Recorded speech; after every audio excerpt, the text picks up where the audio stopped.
Hello, cats and kitties. It's your friendly neighborhood headbanger Terry here. And it's been a few days since I've seen you guys. I'm sorry about that. But today is going to be kind of a structured ramble. And we're going to talk about being a caregiver for a parent or a loved one who needs long-term care. Now, I did a video about this long ago in a galaxy far away. It's been at least 5 years, so it's a very old video. In fact, I think I did it before we even moved into this house, so yeah, it's been a while. So what I wanted to talk about was the fact that a lot of people now, due to better health care and better treatments for various ailments, are living longer. Some people are living into their 80s and 90s. And for those of us who are younger, that means that some of us might wind up taking care of our parents or a loved one. And it just so happens that I know a little bit about that. My sister and I helped take care of my mother before she passed away, and before that we helped take care of our uncle before he passed away. My uncle had cancer, and my mom had several different things that were wrong with her. Congestive heart failure, she had issues with her colon and diverticulitis, and so there were just a lot of things going on there. But I want to talk to you about caring for someone in the long term, because some of you guys might be going through that and might be feeling some of the things I'm going to talk about, and I guess I just wanted you to know that you weren't alone and that you weren't the only person that felt that way. Caring for someone who is terminally ill or is going to be ill for a very long time can be unbelievably tiring. It's tiring physically, it's tiring mentally, and it's tiring emotionally, particularly if that person is terminally ill.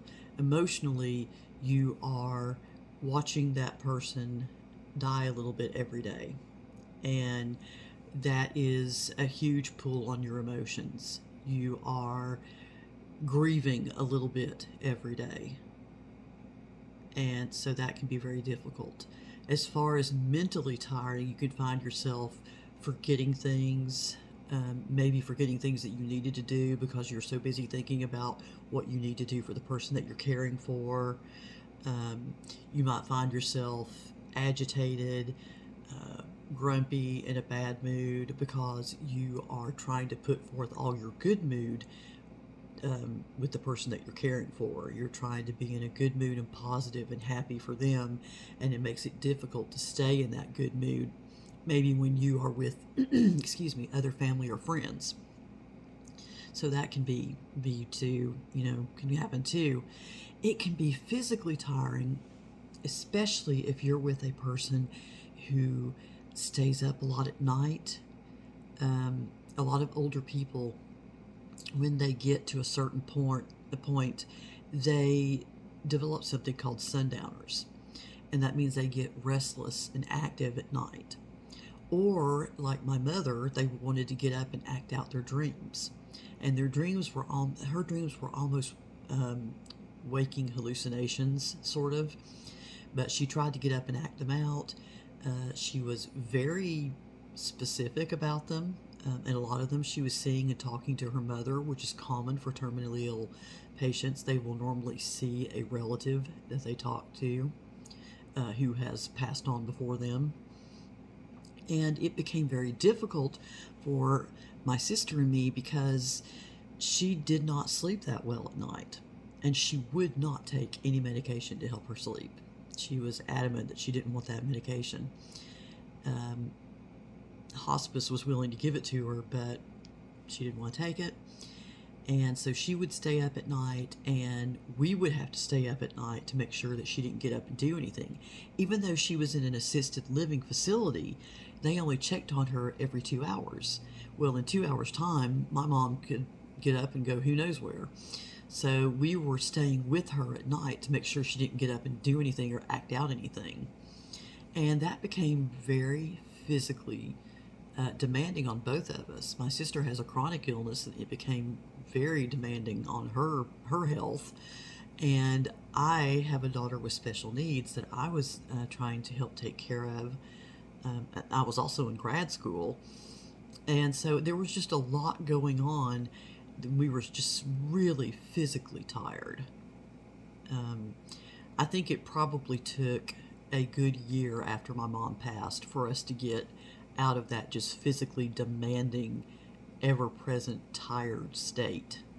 So it's very normal to be tired. It's very normal to be frazzled. So don't think that you're not strong if you're tired. It's extraordinarily tiring, as I said, physically, mentally, and emotionally. And speaking of emotional, we'll talk about some of the feelings that you have. Um, of course, the obvious feeling is sadness. You don't want to see your parents or your loved one in that position. If it's your parents, then it's so weird for you because you've always been used to your parents being the strong person that you depend on. Watching your parents get frail and get older and get weak is very difficult because that's not what your parents are supposed to be. They're supposed to be strong and vibrant, and they're always going to be there for you. And now you might find yourself more in the parental role. You might find yourself taking control of their finances, taking control of legal matters, taking control of health decisions. And this is not something you expect to do for your parents. Your kids, sure, but your parents, that's a little bit different. And so it can sort of make you feel a little lost and alone, like I don't know how to do this. If it were my kid, it would be different, but it's my parent, and it feels weird making decisions for them. Another thing that you sometimes feel is guilt. And you feel guilt for any number of reasons. You might feel guilt because maybe you didn't have a good relationship with your parents before they got sick, and you wish that you had had a better relationship before this point. You might feel guilt because you resent having to take care of them sometimes. Now, I'm not saying you resent it all the time. Most of the time, I think a lot of people are happy that they can be there for their parents, but there is also a feeling of, when is this going to end? This just goes on and on and on. And so then there's the guilt feeling of wanting it to end, especially if you know that the only way that it can end is for them to die. And you feel so guilty because you just want to see an end, but then you don't want the end to result in them dying, but that's the only way that it can end. And so I remember I went to go see a therapist when my mom was sick. And I told her, I said, the only way for this to end is for her to die. And the therapist said, I'm really impressed that you were able to say that out loud. And I was like, well, it just is. But it was hard to say out loud, and it was hard to think that that's the only way this is going to end. I think that when you are a caregiver, you have to make peace with the fact that even though you don't want it to last forever, the not lasting forever results in a death. And then you feel guilty about that. But I'm here to tell you that you shouldn't feel guilty about that, because that's normal. That is 100% completely normal, that you wish it could be another way, that you wish it could end. That doesn't mean that you want your parent or your loved one to die. It just means that you would like to stop doing this. And anybody in their right mind is going to want to stop doing that at some point, because it is exhausting. One of the things that can help greatly is hospice. Some people are afraid of the word hospice because they think that once you say hospice, you've condemned your loved one to die. Well, the fact of the matter is, hospice is there to help you in any way, shape, or form, and most hospice workers will not give you a time frame for your loved one's death because they've been wrong before. Some people last considerably longer than they think they would, other people don't. And so they're afraid to give you that time frame because they don't want you to have that time frame set in stone, because that's not the way it works. When my mom went into hospice, they actually thought that she might be gone sometime in April, but she did not die until mid-July. So hospice is not an automatic death sentence. What it is it's helping you and your loved one transition to a point where that might be coming. And they are incredibly helpful. They are incredibly sweet and understanding. And most hospice organizations have a chaplain that you can talk to if you want to discuss spiritual matters. They're very involved in talking to both the patient and the family. Most hospice offer a respite. And this is why hospice is something that's really important and that you should seriously consider if you have a loved one who is terminally ill. They will give you a respite, which means they will put your loved one in the hospital so that you can have some time off. And that is such an incredible service for them to offer, because you can't pour out what you don't have in you, and you need to be able to energize, and you need to be able to rest, you need to be able to build back up the reserves that you have so that you can continue to care for your loved one.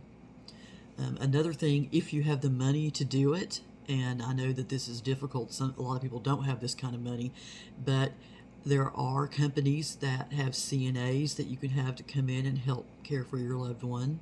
They'll do things like bathe them, help them get up and out of bed, to the toilet and back. They will help them with meals if they need help being fed. Some of them will even cook meals for you. I know that when my uncle was sick, the one with cancer, he had CNAs that came in to stay with him, and one of them was just so awesome. My uncle was having trouble eating. A lot of times when people get sicker, they don't like to eat. They don't want to eat. And so my Uncle Ray would come up with something he wanted to eat, but then almost as quickly he didn't want to eat it. And so he told that particular CNA that he wanted a milkshake. She ran across the street to McDonald's to get him a milkshake and ran all the way back because she wanted to get it to him before he decided he didn't want it anymore. So, some CNAs are really fantastic. Some CNAs are not. I mean, I'm going to be straight up with you. One of my uncle's CNAs stole his morphine. She stole morphine from a dying man, which is just about as low as you can get. She was prosecuted for it. I couldn't be happier.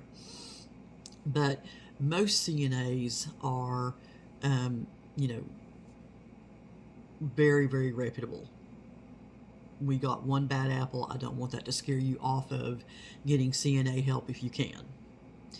Another thing is that most assisted living facilities have levels of care. They have one that doesn't have much care at all, where basically you go there so that you don't have to clean the house and you can get your meals prepared for you and that sort of thing. But otherwise, you're pretty independent and you drive and that sort of thing. Then there are higher levels of care where people come in and help you manage your medication. People come in and make sure that you are eating on time and bring your meals to you and that sort of thing. And then that can go all the way up to the level of care that people with Alzheimer's and memory issues need to have, more of a nursing care. So the really cool thing about assisted living places is they will adjust the level of care. Many of them will. Now, that will also adjust the price usually, but they will be able to do that. My mom went on hospice care while she was in an assisted living facility, and basically they upped her care to the level of hospice care. They were really good about coming in and helping her pretty much with whatever she needed. They were managing her medication. They were helping her, take a shower. They were helping her get in and out of the bathroom.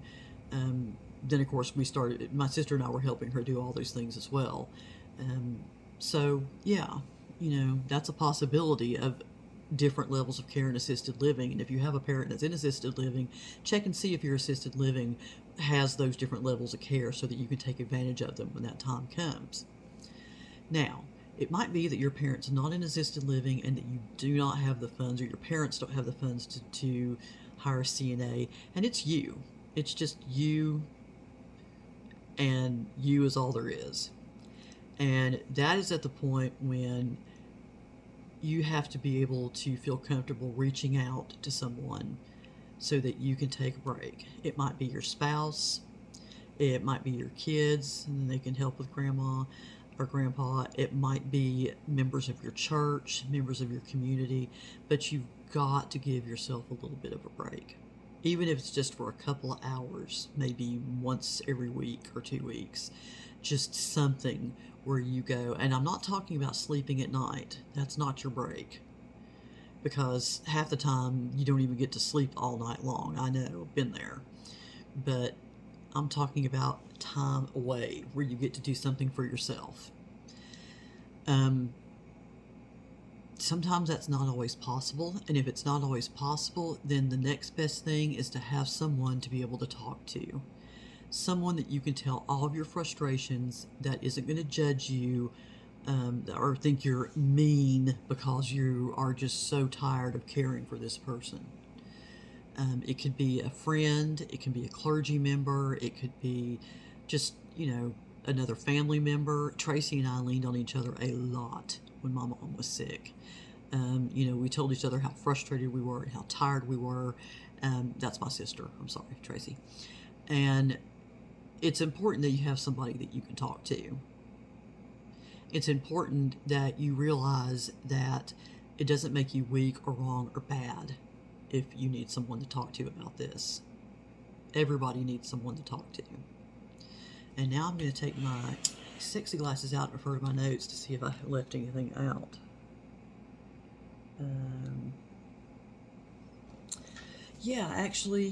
One of the things I didn't talk about, I talked about a little bit, but I'll talk about more, is the sadness of watching a terminally ill parent particularly die, because you miss who they were.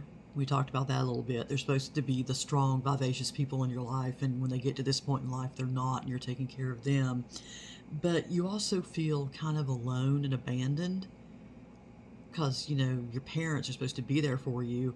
When you're a kid, you learn my parents are there for me. My parents do for me, or most of us do, if we're blessed. But when both of my parents died, my dad died a long time ago in 2004. My mom died 5 years ago in 2017. When mom died and both parents were dead, I told everybody I felt like an adult orphan, because there had always been somebody to call. There had always been somebody to talk to to sort of tell what was going on in my life, like my mom or my dad. And then there wasn't. And it is a very strange feeling. You feel like a kid again, and you feel a little lost. And that's normal. That is perfectly normal.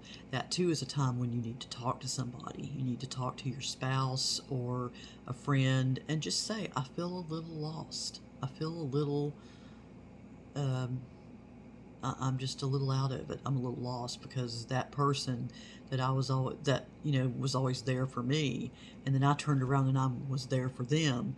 That connection, that physical connection is broken now, and all I have left are memories. And but that does get better. If you're right now dealing with the loss of a parent, I will tell you that it gets better.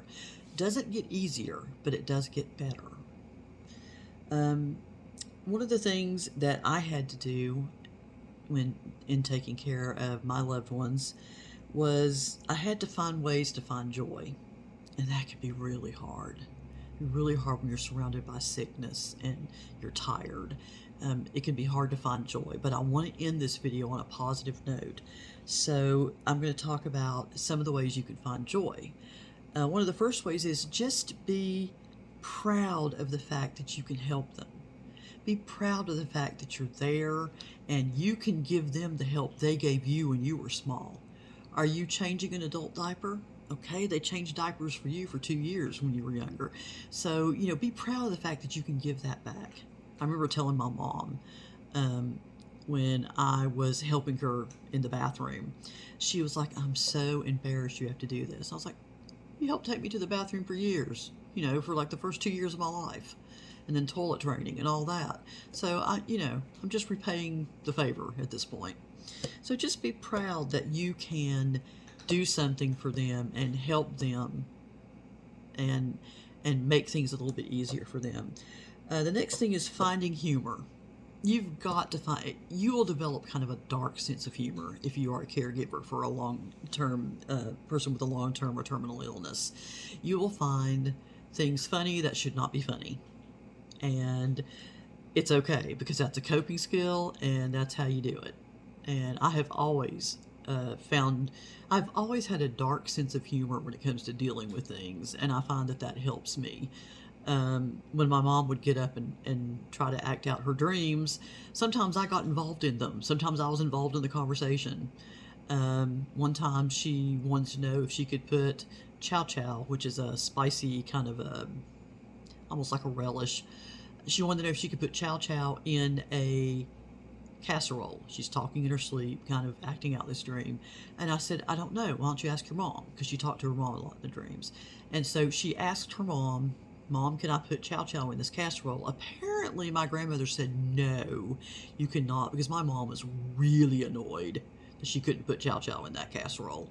And I look back on it now and it's so funny because, Mom didn't get what she wanted from her mom. She couldn't put chow chow in the casserole.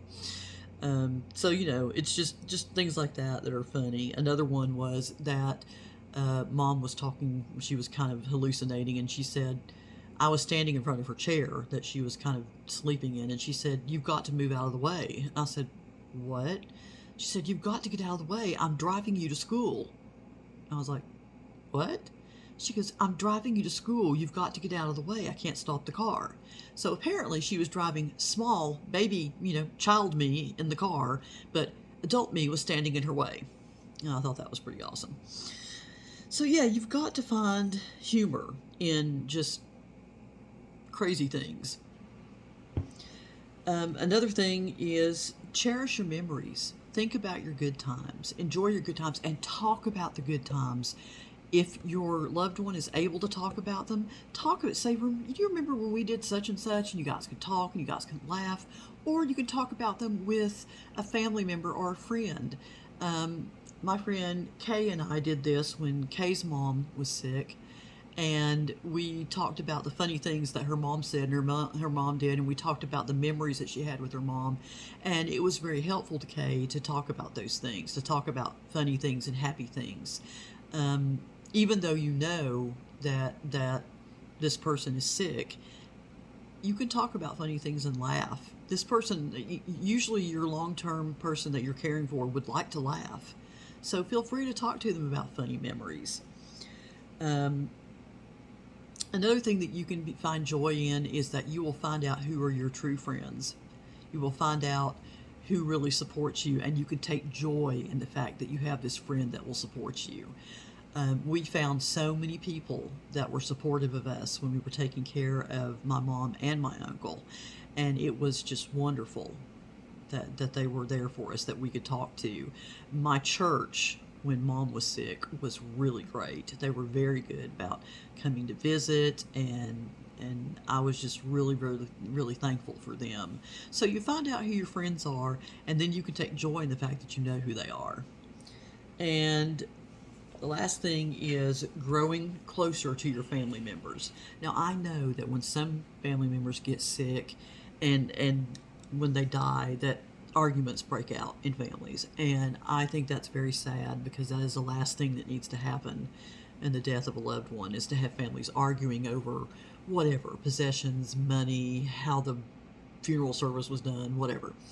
One of the things that you can find joy in, if that's not happening, and I pray it's not, is how much closer you get to your family members. Tracy and I are always going to be bonded over caring for Ray and caring for Mom, because my Uncle Ray was my mom's brother. He was the one that had cancer, and during part of his care, my mother was sick. She actually had to be hospitalized, and so we kind of took over the care for him. And then when she came home, my sister almost exclusively took care of her. So there was a lot of care going on during that time. But Tracy and I got close, and we commiserated, and we talked about, how things were. And I found myself also getting closer to my my husband while my mom was sick, because he was a rock to lean on. He was somebody I could talk to about all of my feelings, good and bad. My daughter was incredible during that time. She would go with me to help take care of mom. She would encourage me when she could tell that I was down. So it's important to be able to develop that relationship with your loved ones. I guess the upshot of everything that I've tried to say is take care of yourself as much as you possibly can. Enjoy the time that you've got with your loved one. If they're responsive, if they're talkative, share memories with them and talk to them, and try to spend as much time with them as you can. And be sure that you find somebody to talk to. Whether it's a friend, a clergy member, a therapist, just somebody that you can talk to and share your true and honest feelings with. Because those will bottle up and build up, and you don't want that to happen, because that can be painful. So please try to find someone that you can talk to. All right, guys, I just felt like this was, not only has this happened with my parents, or with my mom, but my husband's parents are kind of going through that right now too. He and his sister are having to make some decisions concerning them. And I thought, that's just something I'm going to talk about, because maybe somebody out there needs to hear it. Maybe somebody out there is going through the same thing, or has gone through the same thing, and maybe this will help. I don't know. But I hope that you guys are well. I hope that you're staying safe. The next video will be true crime. And you guys are starting to send me requests. I love it. I've gotten 2 requests for true crime. I had a true crime already in mind, so I'm going to do that one next. But then I've got 2 more lined up from requests. So, cool. All right, guys, please take care of yourselves. I'll talk to you later, and I'll see you in the next video. Bye-bye.